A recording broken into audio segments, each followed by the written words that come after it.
Hey everyone, just a quick video to talk about something we've all experienced, failed friendships. And sometimes they fail and you don't really hardly notice. Maybe you move, maybe you drift apart, and suddenly you just realize, well, that friendship I had is really gone.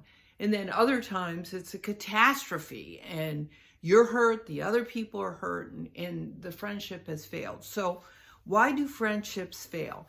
One of the key reasons that friendships fail is that friendships are based on reciprocity. In other words, I am friends with people who are friends with me. And if that reciprocity becomes unbalanced, maybe one person feels like I'm giving more than I'm receiving, or perhaps the other person feels like I'm not being treated the way I want to be treated, then the friendship often fails or experiences turbulence, and then sometimes it fails. So the scripture actually differentiates types of relationships. In our English language, we don't even have a word that we can use to explain koinonia. Koinonia is one of the things that it says in Acts that we're supposed to devote ourselves to. And we sometimes translate it in the scripture as fellowship, but you know what? In our common English usage, we don't really ever use the word fellowship. So what does the word koinonia mean? It means that you are committed together. You have a covenant together for a common purpose. Now, sometimes that covenant is formal, like in the case of marriage. Marriage is a koinonia. So marriage is a formal covenant where we commit together for the common good of establishing our family.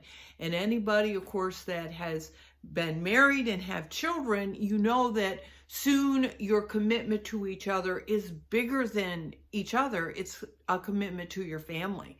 So what it says in Acts is the early church devoted themselves to koinonia. And if you want to have friendships that last, what you need to do is devote yourself to friendships that have a common purpose of serving each other or serving other people as part of that friendship. That's a koinonia. So maybe it is a ministry, say like your local church, or maybe it is a ministry, say in the community, or maybe a national or a global ministry, or maybe it's a ministry that you start yourself. But a ministry means to serve. And when we join with other people to serve together someone else, that's where koinonia comes in. And so we're supposed to devote ourselves to koinonia. And unfortunately, people can be part of a congregation and sit in, the second row back or the third row back, second seat in for years and years and not experience koinonia.